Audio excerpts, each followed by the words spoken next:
krīt lidens un kuģi grimst, un auto ieskrien stabā. Viens dzelzceļš uzticams un drošs, tas ir par visiem labāks. Kaut budžets mums ir apgraizīts, pēc maizes bērni saukā. Nekad tā tauta nevar zust ar vilcieniem, kas braukā. Uz Eiropas taisni ved, bet iespējams vēl tālāk. Uz Meksikām vai Marokām vai Galapāgu salām. Uz Eiropas taisni ved, bet iespējams vēl tālāk. Uz Meksikām vai Marokām vai Galapāgu salām.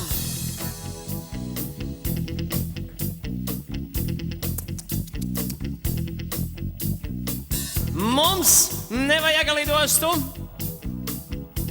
mums šosejas ir liekas, jo tikai braucot vilcienos var sasniegt īstās vietas. Un, izmantojot dzelzceļus, nav jābaidās nemaz. No zagļiem vietas drošākās ir tieši stācijas. Uz Eiropas taisni ved, bet iespējams vēl tālāk. Uz Meksikām vai Marokām vai Galapāgu salām. Uz Eiropas taisni ved, bet iespējams vēl tālāk. Uz Meksikām vai Marokām vai Galapāgu salām.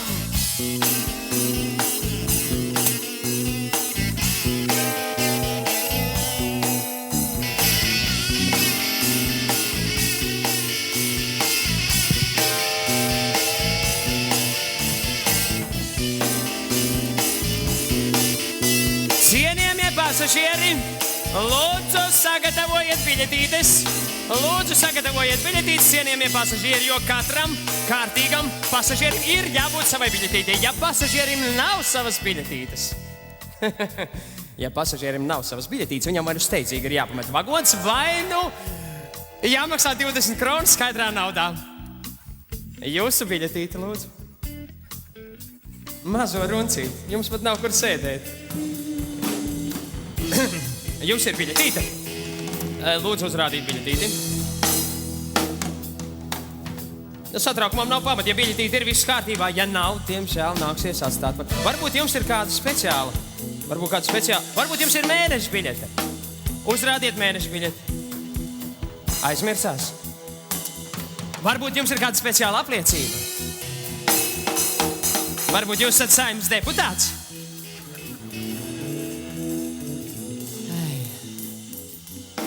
Nu, neko darīt. Dodiet roku. Pasakiet tā ceļa biedriem visu labu. Mēs dosimies ārā, jo katram kārtīgam pasažierim ir jābūt savai. Ja pasažierim nav biļetītes, viņam ir jāpamet vagons steidzīgi. Nāciet. Kā jūs sauc? Gunta. Guntiņai nav. Nav šoreiz biļetītes, tātad jāatstāj vagons. Ar draudzīgiem aplausiem atbalstīsim Guntiņu. Tas bija tik jauki, ka viņš kopā ar mums devās šajā ceļojumā. Kaut kā Guntiņa, kāpēc jūs nesēžat šeit? Kur ir brīvas vietas, vai ne? Bet par to, ka es ierādīju tās vietas, man ļoti sanāca kāzas, piedodiet, tūlīt saremontēsim.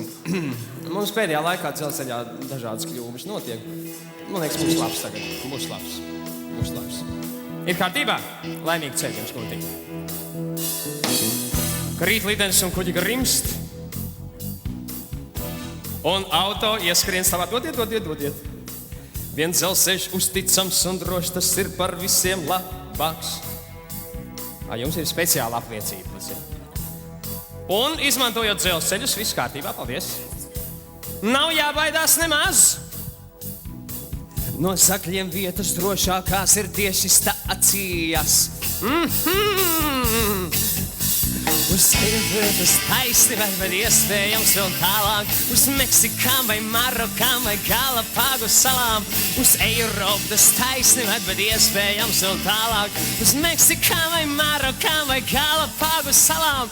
Uz Eiropas taisni ved, bet iespējams vēl tālāk. Uz Meksikām vai Marokām vai Galapāgu salām.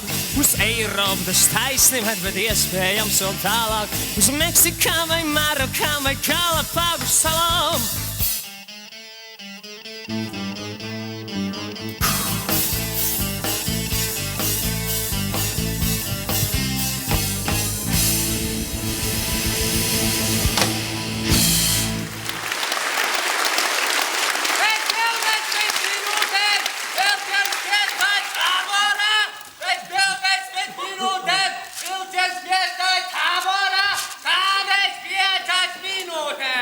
Padevīgi ziņo viceitnant kungs, mums ir nozaguši vienu ceļsomu.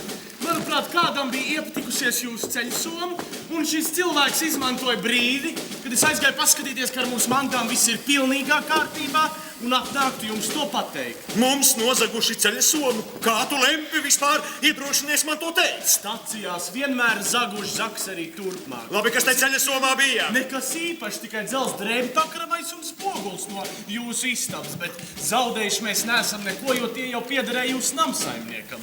Turklāt mēs tos krāmus viņam atdosim, kad pārnāksim no kara. Ienaidnieks zemēs tādu dzels drēbi takramo un spoguļu ir kā čumu un muģu. Tiklīdz ieņemam kādu pilsētu... Šveika muti ciet! Dažs labs cilvēks pat 1000 gadu dzīvodams nesavāra tik daudz aplamību, kā jūs dažu nedēļu laikā. Es ceru, ka jūs pats to esat ieraudzījis un ievērojis. Es esmu gan...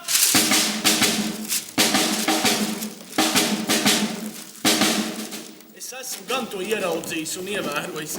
Man tak vajā tādu pat nelaimi, kā to neklēbu, kurš mēdz apmeklēt traktieru suņu birstalu.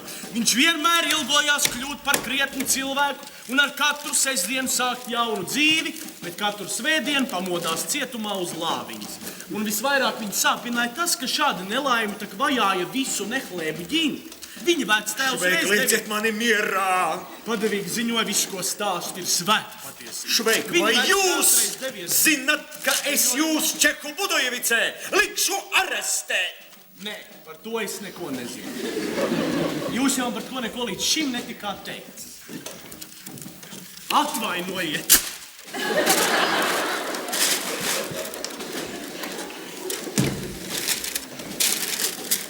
Vai jūs gadījumā nebūtu Slāvijas bankas aģents Pukrabeka kungs?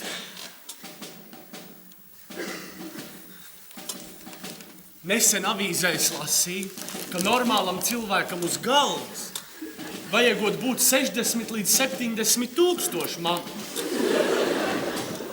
Un kāds venerologs Špireks izteicās, ka matu izkrišanai par cēloni esot dvēseles pārdzīvojumu grūtniecības laikā. Ārā, sukcepulē! Ārā! Ārā! Raitant! Jūs zināt to, ka virsnieks ir atbildīgs par to, ko izdara viņa palotājs. Otrkārt, jūs ar viņu sarunājaties kā tādu intīmu draugu. Treškārt, jūs pieļāvāt, ka jūs klātbūtnē aizvainoja jūsu priekšniecību. Es esmu ģenerālmajors Otto Heinz Müllers, Webers Marie von Schwarzburgs. Un dodos privātā inspicēt garnizonu. Revolvers ir.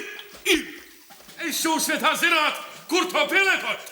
Lūdzu, vai drīkst jums kaut ko jautāt? Ko? Lūdzu. Ko lūdzu? Draši?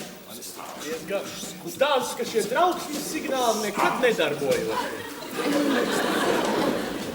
Tie labi nefunkcionējot, kad pavalk